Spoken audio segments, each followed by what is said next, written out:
What is up, guys? Politics Gaming here, and today we are doing episode 5 of the United States of America. In the previous episode, essentially what we did is that we did expand our nuclear power plant threshold, and then what we're going to be doing in this episode is that we're going to be dealing with a lot more of that. We also did deal with a massive hurricane that did hit the eastern seaboard of the United States. We had to definitely deal with that. We did install a refugee camp in northern New York, but then did disappear because these natural disasters honestly need a rework. I'm gonna say that again in this episode, that the natural disasters do need some sort of rework, especially with the refugee situation there. But in this episode, essentially what we are going to be doing is that we're going to go over to budget. We're going to look at our budget deficit. We're going to continue to fight our budget deficit. Right now, we are at a budget deficit of 3.3%. We are definitely in a better position than we were at the beginning of this series. But let's go ahead and look to see what kind of expenses we can start to move down on. I think we could try to somehow reduce our defense budget. We need to make sure that we are prepared for any sort of conflict that is going to arise in any part of the world. Make sure that we are able to respond quickly. But we want to get it below the $745 billion. It does look like that it has increased as a percentage. It's been going down, but as a number, it has been on its way up. And then as our GDP increases, this number fluctuates right here. So it's always going to be as a percentage of your GDP. Forecast for the year, yeah, so 17.1% of the GDP. And that is our state budget. So 44.7% is going toward health, family, social security. Another way that we can actually reduce it is that we need to start paying off our debt. Our debt reimbursement is $434 billion per year, and I mean that is $400 billion that we basically need to cut off from our expenses. So if we could actually do that, that would lower it to $4.1 trillion. And as time goes on, our expenses are going to be going up, so we're expecting this to rise to $5 trillion sometime in the next couple of years. So another way that we could fight our budget deficit is to start paying off our debt. No more large projects, but we're only going to be doing maybe 1-2 large projects at a time. We also need to make sure that we are able to spend enough money to make sure that our power generation situation is on top of any situation that we need. So we need to go over here to energy and make sure that we are producing enough electricity for the future, because if we don't, then we are going to be suffering a lot of power outages. So last thing that we are going to be spending on, so we're going to be spending we're gonna spend about half of what we need to. So we're gonna get these done in about 6 months. So that's $30 billion right here.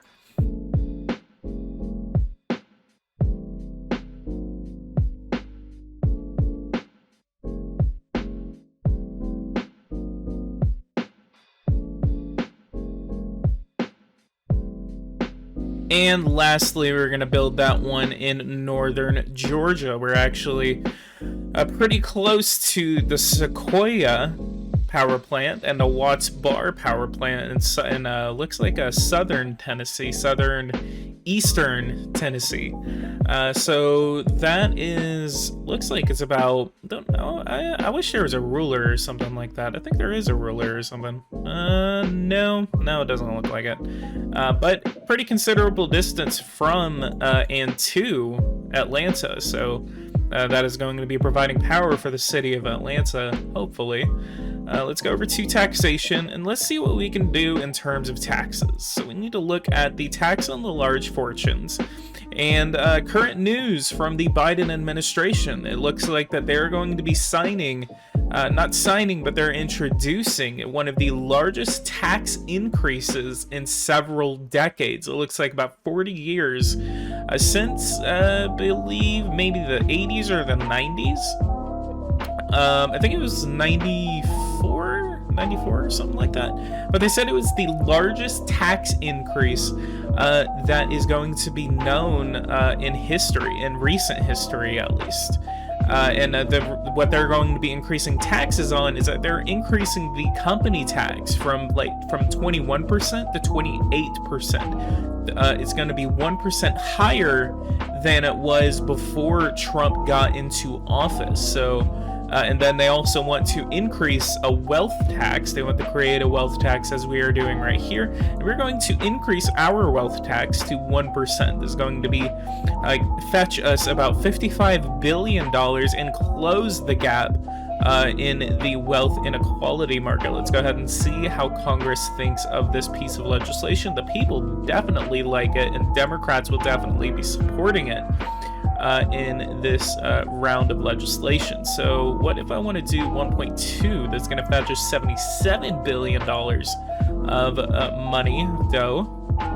It's going to have a 60% chance of passing the Senate. We can get it through the House. We don't have to worry about the House of Representatives, but we do have to worry about the Senate. Unfortunately, this game does take into account that certain countries have a bicameral legislature instead of a unicameral legislature. So in places like I think Britain, they have the House of Commons and then the House of Lords. Then the United States is the House of Representatives and the Senate.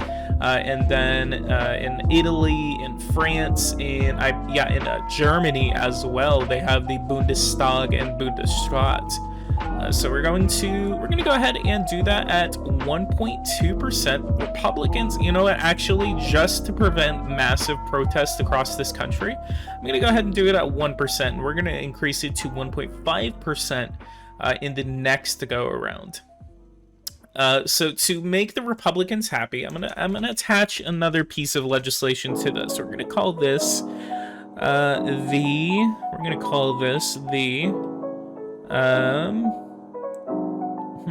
gonna call it October Agreement. We're gonna call that the October Agreement, and we're gonna send that over, create the reform. And then company turnover.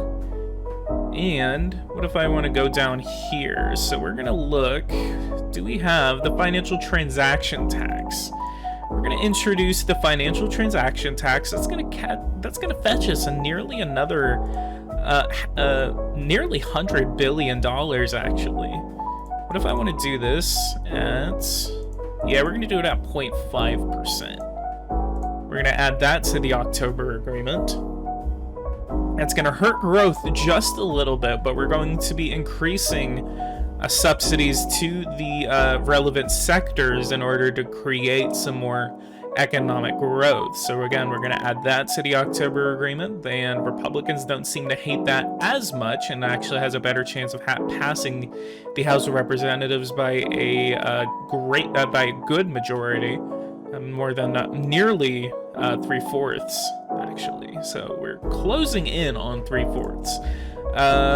Investments in real estate, that's going to cost us $300 billion. And it looks like we are getting the deficit down, so it's nearly at 2%. So let's go over to finance.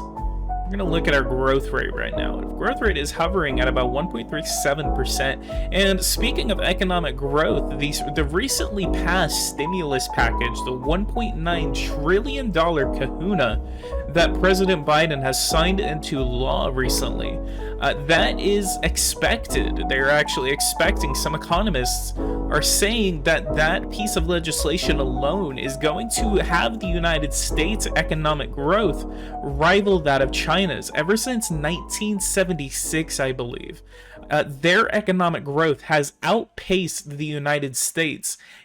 Ever since, every single year, that has been outpacing economic growth in the United States. Why did I not have any subsidies heading out in these sectors? What happened to my subsidies? I thought we spent a considerable amount of time giving out subsidies to my sectors. Let's go ahead and give $100 million to my agriculture sector. Let's go over to industry. let's give these guys $500 million per sector. It's going to cost a little bit there.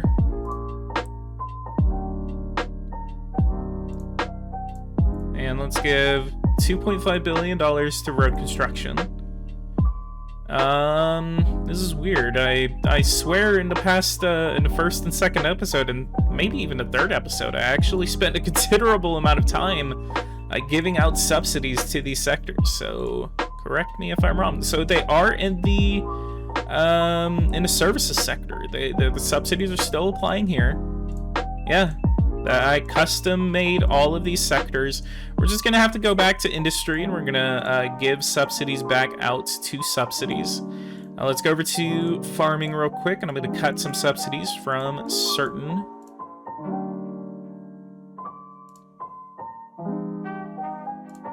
$100 million. So let's go to subsidize. We're gonna do $200 million per sector here. Let's go farming, and they are back. So let's go to beer, and let's cut subsidies to beer. We're going to cut subsidies. Actually, we're going to do $50 million to cannabis. All right, 3.25% is our budget deficit as of right now.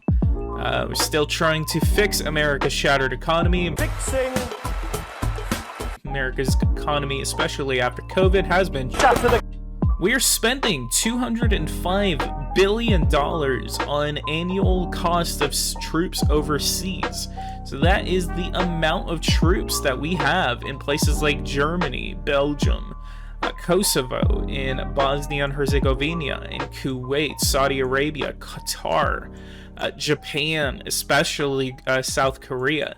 We are not going to reduce our, we're actually going to increase the amount of troops that we have in places like Japan and South Korea to counter that of China. We're also going to try to increase the presence that we have in Southeast Asia. We're actually really good terms with the Republic of Indonesia. So we're going to make some strategic moves on Indonesia and increase the United States presence in the Pacific region. This is to counter geopolitically that of the presence of the People's Republic of China. So we're going to look at some of our European bases, and we're going to come over here. So we're going to look at Germany. Let's go ahead and take, I'm going to take 16,000 troops. We're going to take 16,000 troops from Germany, and then we're going to move them to, we're going to move them to Camp Humphreys. So 16,000 troops to Camp Humphreys. And then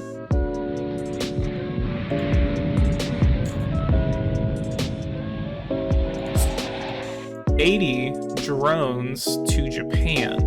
We're going to consider moving a substantial amount of troops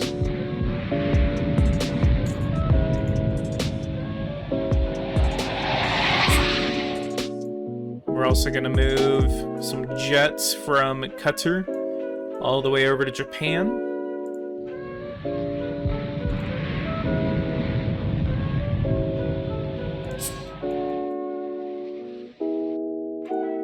So we're just reorganizing the amount of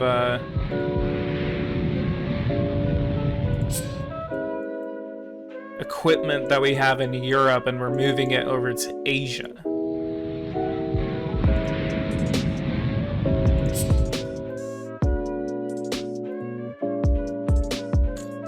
Hopefully that does not anger the Japanese. We do not have a land base in Japan. Actually, we do. Okay. So we're going to move another 20,000 troops over to Japan. We're going to take 6,000. So that means we need another 14,000. We're going to take 6,000 from Italy. And 14,000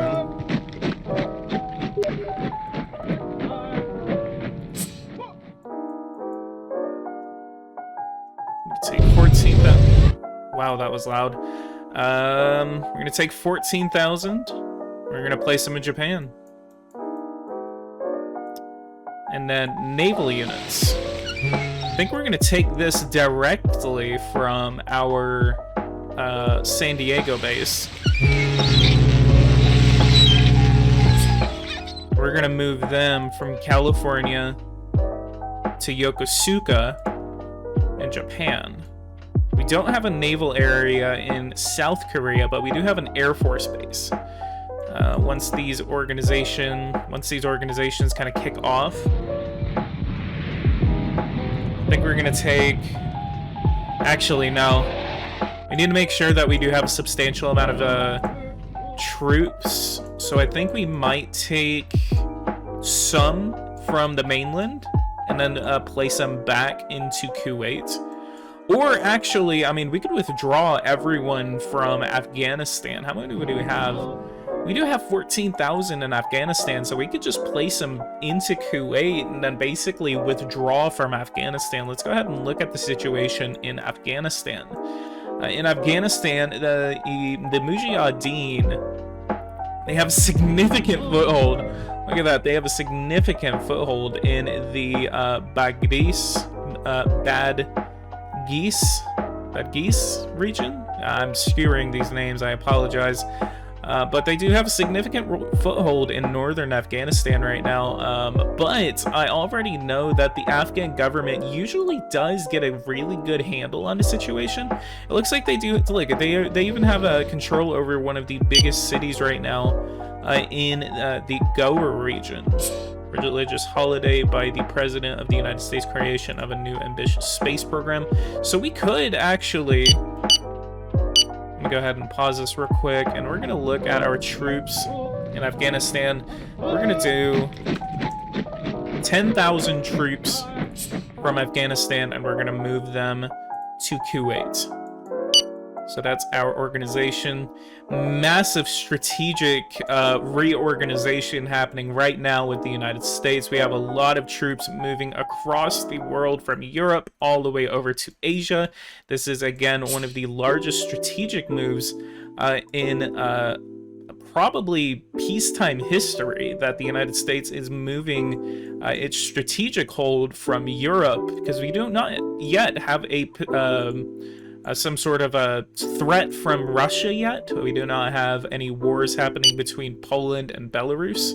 We do not have any wars happening between the Baltic states and Russia. So we need to keep an eye on the situation. We can also redeploy forces from our own mainland over to Europe as well. Bosnia and Herzegovina envoys have placed a membership request with our organization. As a member state, you are invited to pronounce yourself Mr. President. Do you want to accept this country into the heart of NATO? Yes, we do. We want to allow the Bosnia and Herzegovinian government to join in NATO, but it doesn't look like they have a chance at doing that yet. So let's go ahead and look to see. They do have Croatia as a part of NATO, as well as Slovenia, 2 former Baltic states, 3 former Baltic Yugoslav states that are now a part of NATO.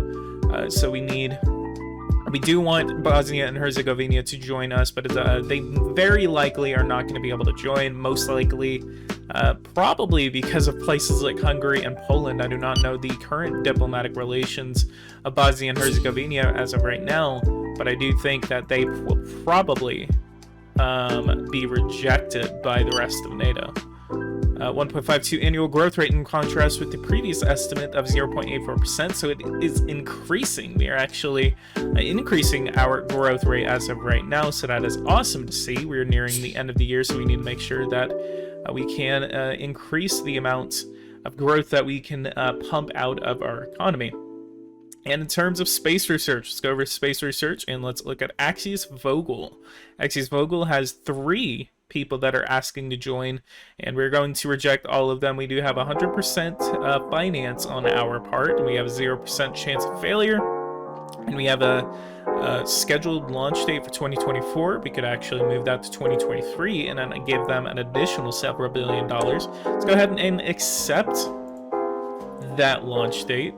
Let's see if we can move it to 2023. 2024. We can move it earlier into the year. Earlier into the year 1010. 1014.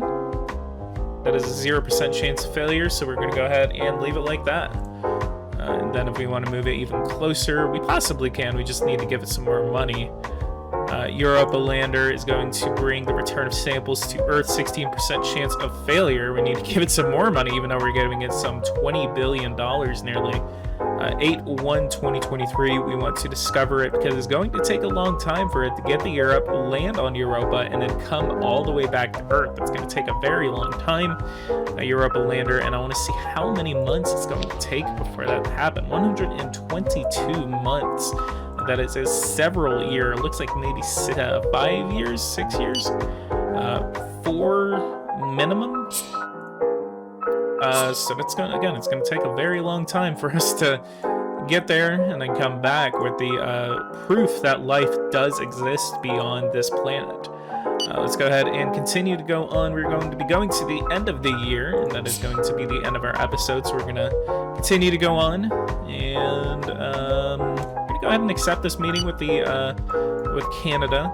It's going to be one of the most fruitful meeting with some of our closest allies that we have. Let's go ahead and continue. And I'm going to go ahead and leave it right here, and I will see you guys on the other side whenever something happens.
Alright, so we are back, and we have a disaster with our space program. The Lucy space program explodes after liftoff. It is a disaster. The rocket exploded at launch.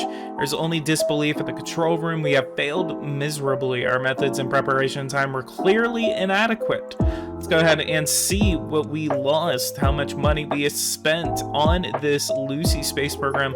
And I believe transits, let's go ahead and pull it up. Discoveries, programs are here, and we're going to be looking for the L. We're going to be looking at the Lucy space program. This is an asteroid and comet mission.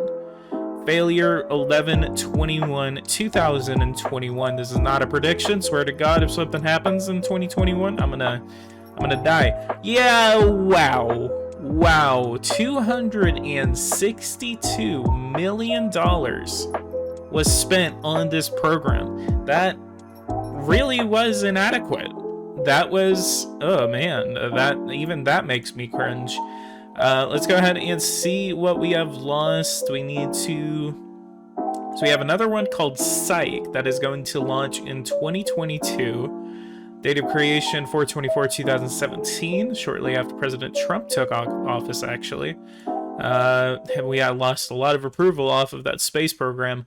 Osiris Rex, 6/9/2019, it was completed.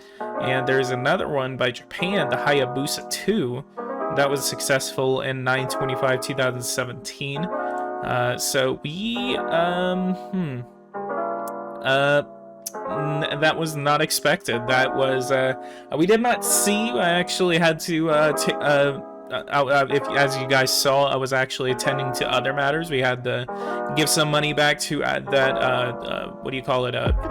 Today, Junior! Hurricane that had hit the coast of the United States, southern coast of the United States, without me even noticing that it was coming. Again, that's why this bug needs to be fixed, because I'm getting hit by hurricanes I don't even know about. But we do see that this program failed, most likely because of that dastardly hurricane, and now we have another hurricane heading toward the coast of the United States called Hurricane Nicholas. Government waste by the Secretary of Labor by Pete Buttigieg, he says. $3.6 billion is given, and then another $4.12 billion is given. So we are awesome to see that we are giving the money back to those that need it the most. We wait as this hurricane comes toward the coast of the United States. We can actually do a meeting with the Dominican Republic, and there's also a lot of stories coming out of Haiti, by the way, that Haiti, they are about to, it looks like, I mean, I wouldn't say that they're about to depose their president, but they seem really upset right now. I don't know the exact situation that's going on right now in Haiti, so if someone could actually fill me in on it in the comments below, that would be awesome. That would also fill in a lot of other people on the situation in Haiti. So if you guys know what's going on in Haiti, please let me know. There's a video that I've been wanting to watch on it, so I'll watch it after the recording of this video. Pagan problem, go ahead and deal with that. So let's go 217, 1127, so yeah, 17, sure. Let's look at our debt situation, and so it looks like that our deficit, again, is going down, and we do not have a rising out of control inflation right now, so our deficit is actually staying the same. The higher that your inflation goes as this game goes on, and if you do not pay attention to your inflation level, the more that your expenses actually go up. Our agents that have infiltrated... Let's go ahead and just say it. I don't even want to look. We'll see what the results are once that is done and over with. So let's look. It looks like our debt is going up, but it's not going up as fast as I really thought it would. So in terms of economics right now, we're actually doing a really good job. Hurricane Odette is heading toward the coast of the United States, so we need to prepare again. So we're gonna go over to Army. We're gonna go over to Army, and then we're gonna go to Refugee Camp.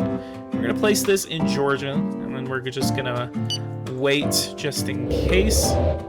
Not only is that going to help out only our own compatriots, it's also going to help out anyone that wants to flee to the United States because of the hurricane that is heading toward the coast of not only the Bahamas, but the United States as well. Usually I don't see these guys getting hit by hurricanes anymore. Even Puerto Rico. Puerto Rico usually gets slammed by hurricanes by this time, but they don't. Partial dismantlement. As I predicted. Yeah.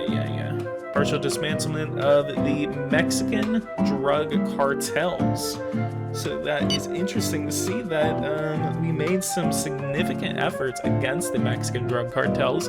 Once we can actually help Mexico in their anti-terrorism fight, that will actually help out them in terms of not only national security, but border security as well. And speaking of, another thing that we are going to look at is that we are going to look into not deportation. I told you guys in the previous episode that we are going to get our immigration situation on top of control. So let's look at our immigration situation. We have a rising level of illegal immigrants that are flowing into this country. We have 80,000. I don't know if that's 8,000 or 80,000, but we have 1 million people that are coming into yeah, that's actually 8,000. 1,008,000 people that are coming into this country every year. that is legal immigration. So we actually see that it went up from 6,000 to 8,000 legal immigrants, but it actually did go down as around July and August, and then peaked at a low in September, and then peaked again in October all the way into now. So what we need to do is we're going to start a immigration reform. This is going to help us get a control over the immigration situation that we have long had an issue with. So we're gonna go over here, establish aid for repatriated immigrants. This help aims to help legal immigrants to return to their country of origin, with the end result of helping the development of their own country. So establish aid for repatriated immigrants. We're actually not going to touch that. So what we're going to do, we're not going to touch the wall at the border. Integration policy. Oh yeah, we definitely need to open up the integration policy. Get rid of these Trump reforms. Again, this is not more of a policy making on my part. This is more just because this is exactly what we're supposed to be doing as President Biden. If I'm sitting here, slamming down the brakes on the immigration process, I'm not really role-playing right as President Biden. So we're going to open up, instead of being restrictive and monitored, we're going to be moderated and balanced. We're going to go ahead and call this, put this into reform. We're going to call this the Common Sense Immigration Act. The CSIA. SIA. Oh man, I hate acronyms. I'm not that great with acronyms. Common Sense Immigration Act. So we're gonna send that into a reform. We're gonna see how that fares. Republicans obviously do not like it, but Democrats are way behind it. And to conduct an operation to regularize the situation of illegal immigrants in the country. When faced with illegal immigration, authorities usually respond by repatriating clandestine immigrants. However, for political, economic, or even security reasons, giving the clandestine immigration papers can be a way of bringing them into conformity with the law. So we can do this for 3 different types of immigrants. For a selection of illegal immigrants based on a criteria of integration. I wonder how that would fare. So it's kind of in the middle ground in Congress. So we're gonna go exactly where I usually go, and then I think in the next go around we're gonna do it on a criteria of integration, which this should get a lot more Democratic support, but it's obviously going to hold that Republican support. And then just to get the sense of the people behind it and get their support behind it, we're gonna do it with the TV address. We're gonna listen to this TV address. So we're gonna add that to the Common Sense Immigration Act. We're gonna send that over to Congress. Looks like we got a little bit more Republican support on it. They only seem to be half against it, and Democrats seem to be very much behind our immigration reform. And then established aid for repatriated immigrants.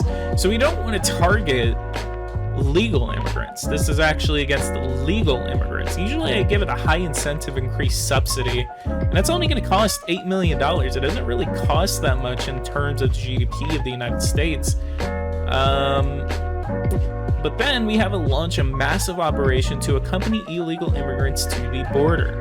A country with high immigration rate can call in summary measures to tackle illegal flows. Mass deportation is one of the most radical and effective solutions, but leaves a lot to be desired from a human point of view. So basically, this one's a massive operation. It basically is just grabbing every single illegal immigrant that we know of, and then it basically forces them across the border. That is not going to be a policy that we're going to take up in this administration. Regulate foreign nationals' voting rights in local elections. Voting rights for foreign nationals in certain countries with the reciprocal agreement, voting rights of foreign nationals with timing conditions, and an unconditional right to vote for all foreign nationals. We're obviously not going to touch that either, as we are way too divided in order to even want to support something like that. So we're going to see what we're gonna prepare for a riot. We know that there's possibly going to be some sort of a large reaction or even protest against the regularization of the situation with the illegal immigrants. We're going to go to the next day and see what that reaction is.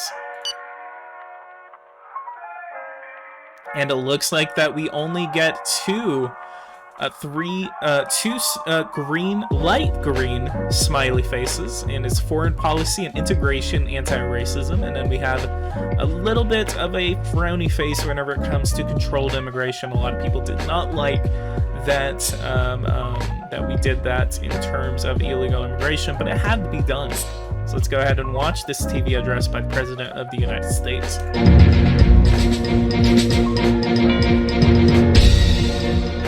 We know that undocumented workers work illegally in many companies, which maintain them in unbearable and precarious situations while escaping taxation. This proposed regulation is intended to bring humanity, common sense, and the law into the functioning of our society. All right, and that is the President of the United States speaking, as we all know that a lot of illegal immigrants do work in some less than ideal conditions. So we need to make sure that the government is on top of that situation.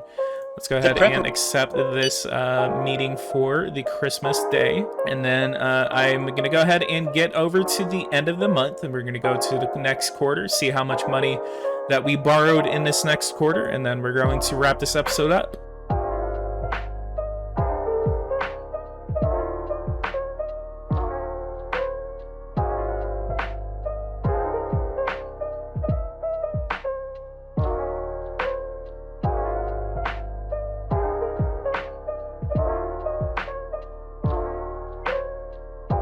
Alright, we have a couple of things that we need to go over before we wrap this episode up.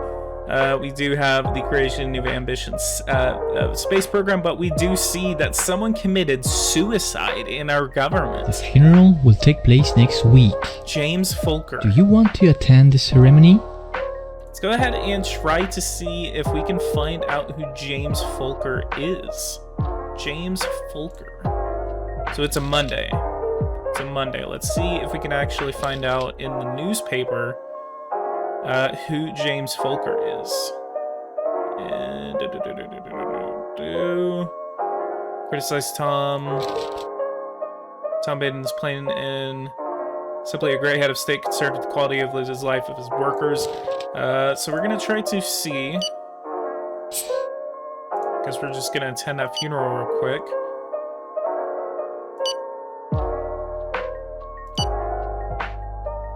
All right, the Common Sense Immigration Act has been passed by the United States. The vote was held and the reform was adopted. All right, so we pass immigration reform before the end of 2021.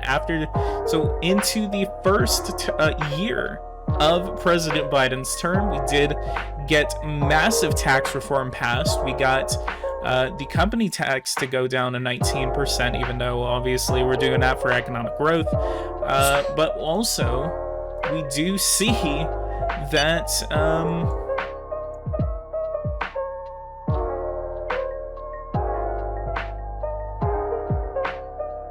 so as we see, we're going to go ahead and look at a couple of these boxes that just came up. We have an unhealthy housing situation. So 80 out of 87,179 houses, 6.3% of them are in an illness per capita rate. So they're classified as unhealthy and that they need repairing. So that means that we need to improve the situation of debilitated housing, and we need to invest some government money, which we're going to be doing in this next episode. So we're going to try to do that and invest some money into debilitated housing, also into public housing, to make sure that the government is able to house homeless individuals. So we're going to go ahead and say okay to that. 1.49% of the growth rate in 2021. So this means that the United States economy grew by 1.5% in 1 year. So that is a shameful number compared to what I've been able to do in the past, but that is because I am actually holding back on creating economic growth because I do not want to cause overinflation. I do not want to overinflate the economy with a lot of growth and money, which in turn would increase inflation, and then that would increase in expenses. So the amount of expenses that we would be incurring because of higher inflation, and then more people would actually be hurt by overinflation and inflation itself.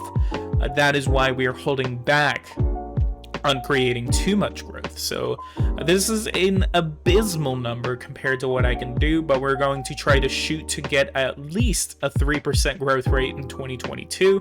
Hopefully we can get to $21 trillion in this next year. And then in a Secretary of Education, we have an attention to illiteracy. By improving the access to education, we can reduce illiteracy and promote a future national elite education. This is a major challenge that it is necessary for us to face if we wish to be among the great nations of the 21st century, Mr. President. And then we have a final one, which is the funeral of the suicide of that Mr. Falker in the previous week. And then bargain concluded by the Minister of Agriculture by the Islamic Republic of Pakistan. So I'm going to go ahead and wrap it up right here, guys. Thank you guys all for watching this video, guys. If you want to see more content like this, hit that bell notification icon so you do not miss anything else whenever I post it. I will always be posting more FSM quality content. I'm going to be doing another video later on this week. It is going to be a continuation of the Total War gameplay that I have been playing with Conglomerate. Do not miss that live stream. And then will try to do another weekly live stream. I will probably have already done it by the time this thing is posted, to discuss politics with America First Mapping. So shout out to America First Mapping and Red, White, and Ben for allowing me to join them tomorrow, Tuesday, March 16th, I believe. It's March 16th or 17th. It's probably going to be on a Tuesday or Wednesday. At the recording of this video is recorded on a Monday. So anyway, shout out to Red, White, and Ben and America First Mapping. Go ahead and go subscribe to them if you want to hear more about politics from a different person. So again, leave a like, subscribe to the channel if you are new, and I will see you guys in the next episode. Thank you guys all for watching this, and take care.